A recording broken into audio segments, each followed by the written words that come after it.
You know that friend who always remembers your birthday, then gets weirdly cold when you forget theirs?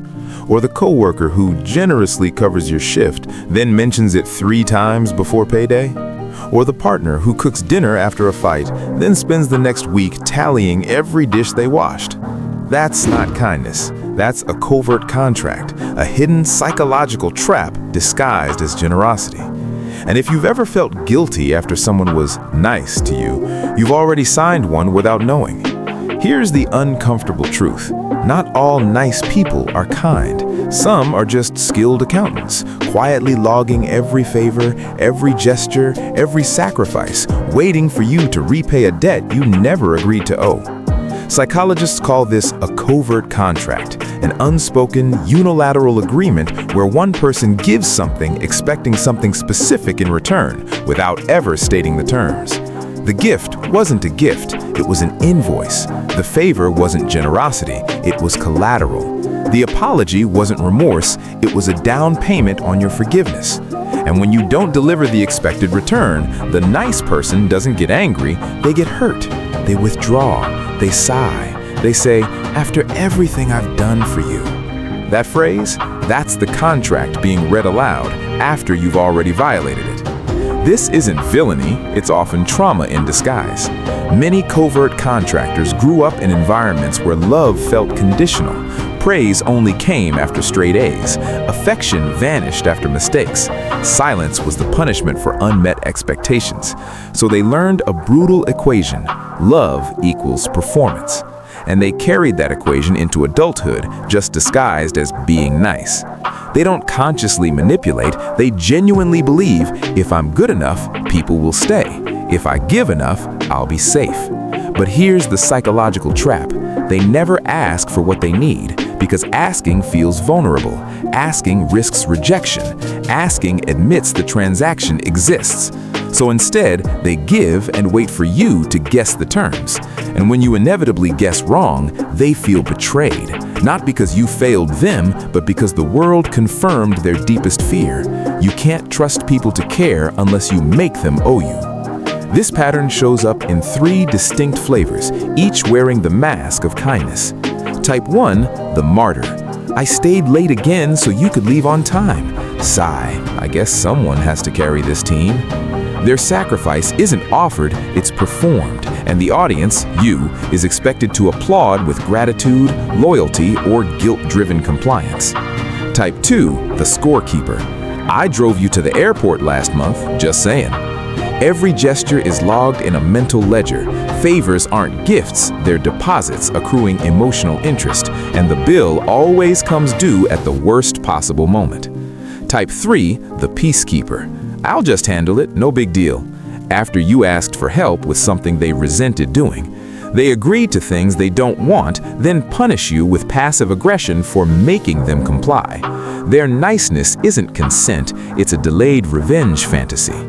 All 3 types share one core wound. They believe direct requests make them burdensome, so they trade authenticity for control, giving unsolicited to manufacture obligation because obligation feels safer than vulnerability. Here's why covert contracts work so well on empathetic people. Your nervous system is wired to reciprocate kindness. It's called reciprocity bias, a deep evolutionary instinct that kept tribes cohesive. When someone gives you something, your brain lights up with a near physical urge to return the gesture. Covert contractors exploit this wiring, not with demands, but with gifts that feel like traps the moment you receive them. You feel the strings the second the present is unwrapped. You sense the expectation when they volunteer to help. And that tension you feel, that's your intuition screaming, "This isn't free. What do they want?" But because they never said what they wanted, you can't call it out without seeming ungrateful.